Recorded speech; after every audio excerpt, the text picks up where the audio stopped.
사도신경으로 우리의 신앙을 고백하도록 하겠습니다. 나는 전능하신 아버지 하나님, 천지의 창조주를 믿습니다.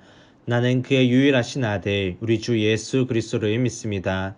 그는 성령으로 잉태되어 동정녀 마리에게서 나시고 본디오 빌라도에게 고난을 받아 십자가에 못 박혀 죽으시고 장사된 지 사흘 만에 죽은 자 가운데서 다시 살아나셨으며 하늘에 오르시어 전능하신 아버지 하나님 우편 앉아 계시다가 거기로부터 살아있는 자와 죽은 자를 심판하러 오십니다. 나는 성령을 믿으며 거룩한 공교회와 성도의 교제와 죄를 용서받는 것과 몸의 부활과 영생을 믿습니다. 아멘. 찬송가 218장 함께 찬송하시겠습니다. 내 마음과 정성을 다하여서 주 너의 하나님을 사랑하라. 내 몸을 아끼고 사랑하듯 형제와 이웃을 사랑하라. 주께서 우리에게 명하시니 그 명령 따라서 살아가리. 널 미워 해치는 원수라도 언제나 너그럽게 살아가라. 널 핍박하는 자 위에서도 신실한 마음으로 복을 빌라. 주께서 우리에게 명하시니 그 명령 따라서 살아가리. 나 항상 주님을 멀리하고 형제를 사랑하지 못하였다. 이러한 죄인을 사랑하사 주께서 몸 버려 죽으셨다. 속죄의 큰 사랑 받은 이 몸 내 생명 다 바쳐 충성하리.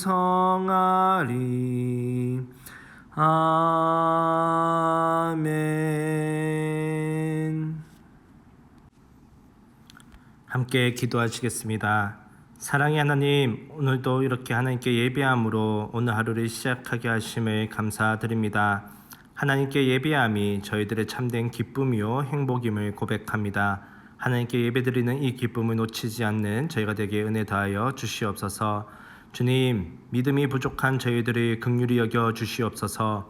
하나님을 믿고 하나님을 의지한다고 하면서도 하나님보다 세상을 더욱더 의지하며 세상에 더 관심을 가지고 살아갔음을 이 시간 회개합니다.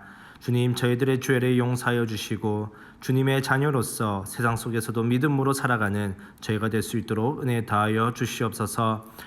주님, 센텀 장로교회를 위해서 기도합니다. 하나님의 교회로서 세상 속에서 빛과 소금의 역할을 잘 감당하는 교회가 되게 하여 주시고 미래를 준비하는 교회, 이 세를 책임지는 교회, 선교를 우선하는 교회로서의 사명을 잘 감당하게 하여 주시옵소서.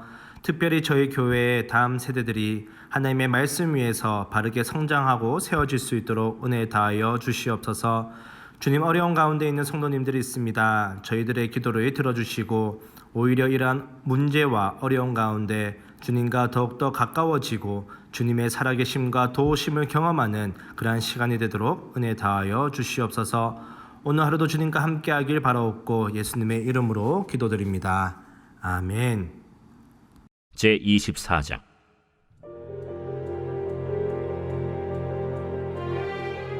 여호야김 시대에 바벨론의 왕 느부갓네살이 올라오매 여호야김이 3년간 섬기다가 돌아서 그를 배반하였더니 여호와께서 그의 종 선지자들을 통하여 하신 말씀과 같이 갈대아의 부대와 아람의 부대와 모압의 부대와 암몬 자손의 부대를 여호야김에게로 보내 유다를 쳐 멸하려 하시니 이 일이 유다의 임함은 곧 여호와의 말씀대로 그들을 자기 앞에서 물리치고자 하심이니 이는 므낫세의 지은 모든 죄 때문이며 또 그가 무죄한 자의 피를 흘려 그의 피가 예루살렘에 가득하게 하였습니다. 여호와께서 사하시기를 즐겨하지 아니하시니라. 여호야김의 남은 사적과 행한 모든 일은 유다 왕 역대지략에 기록되지 아니하였느냐. 여호야김이 그의 조상들과 함께 자매 그의 아들 여호야긴이 대신하여 왕이 되니라. 애굽 왕이 다시는 그 나라에서 나오지 못하였으니 이는 바벨론 왕이 애굽 강에서부터 유브라데 강까지 애굽 왕에게 속한 땅을 다 점령하였음이더라. 여호야긴이 왕이 될 때 나이가 18세라. 예루살렘에서 석 달간 다스리니라. 그의 어머니의 이름은 느후스다여 예루살렘 엘라단의 딸이더라.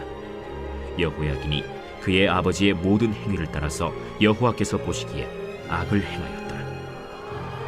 그때 바벨론의 왕 느부갓네살의 신복들이 예루살렘에 올라와서 그 성을 애워싸니라. 그의 신복들이 애워쌀 때 바벨론의 왕 느부갓네살도 그 성에 이르니 유다의 왕 여호야긴이 그의 어머니와 신복과 지도자들과 내시들과 함께 바벨론 왕에게 나아가매 왕이 잡으니 때는 바벨론의 왕 8째 해이라. 그가 여호와의 성전의 모든 보물과 왕궁 보물을 집어내고 또 이스라엘의 왕 솔로몬이 만든 것 곧 여호와의 성전의 금그릇을 다 파괴하였으니 여호와의 말씀과 같이 되었더라. 그가 또 예루살렘의 모든 백성과 모든 지도자와 모든 용사 10,000명과 모든 장인과 대장장이를 사로잡아가매 비천한 자 외에는 그 땅에 남은 자가 없었더라.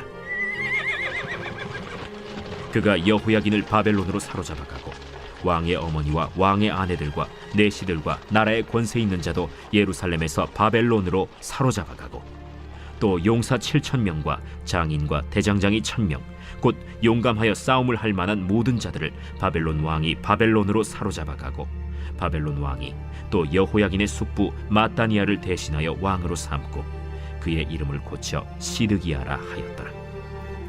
시드기야가 왕이 될 때 나이가 21세라. 예루살렘에서 11년간 다스리니라. 그의 어머니의 이름은 하무다리요 림나인 예레미야의 딸이더라. 그가 여호야김의 모든 행위를 따라 여호와 보시기에 악을 행한지라. 여호와께서 예루살렘과 유다를 진노하심이 그들을 그 앞에서 쫓아내실 때까지 이르렀더라. 시드기야가 바벨론 왕을 배반하니라. 오늘은 열왕기하 24장의 말씀입니다. 여러분은 양자택일의 문제가 쉽습니까? 아니면 사지선다의 문제가 쉽습니까? 물론 사지선다보다는 양자택일의 확률이 더 높은 게 사실입니다. 넷 중 하나보다는 둘 중 하나를 선택하는 것이 그나마 수월하긴 합니다. 그래도 선택이란 것은 어렵습니다. 짬뽕이냐 짜장면이냐, 우리 이 선택 앞에서 얼마나 많은 고민을 합니까? 그만큼 크고 작든 그 무엇을 하나 선택한다는 것은 결코 쉬운 일은 아닙니다. 그런데 만약 어느 선택 하나에 자신의 생명이 달려있거나 나라의 운명이 걸려있다면 어떻겠습니까? 오늘 본문에 나오는 여호야김 왕이 바로 그렇습니다. 당시 유다를 둘러싸고 있던 애굽, 아수르, 바벨론 이 3강의 패권 싸움이 극에 달했습니다. 작은 유다 땅은 강대국의 패권 정쟁의 장이었던 셈입니다. 여호야김 왕은 애굽의 바로느고를 군주로 인정하고 왕이 된 사람입니다. 애굽의 봉신이었던 셈입니다. 애굽에 충성하여 자신의 왕권을 보유하며 호의호식했던 사람입니다. 그런 그에게 이제 위기가 찾아옵니다. 신흥 강대국으로 급부상하던 바벨론이 주전 605년 애국과의 갈그미스 전투에서 대승을 거두게 됩니다. 요야김은 이제 선택해야 합니다. 애굽이냐 바벨론이냐. 한 번 죽으는 영원한 죽은 의리가 중요하다. 애굽은 아직 죽지 않았다. 끝까지 애굽이다. 를 생각하고 애굽을 선택할 것이냐, 아니면 힘의 기울기가 바벨론으로 넘어갔다. 살기 위해서는 바벨론이다. 이와 같은 이념 전쟁에서 여호야김은 선택해야 합니다.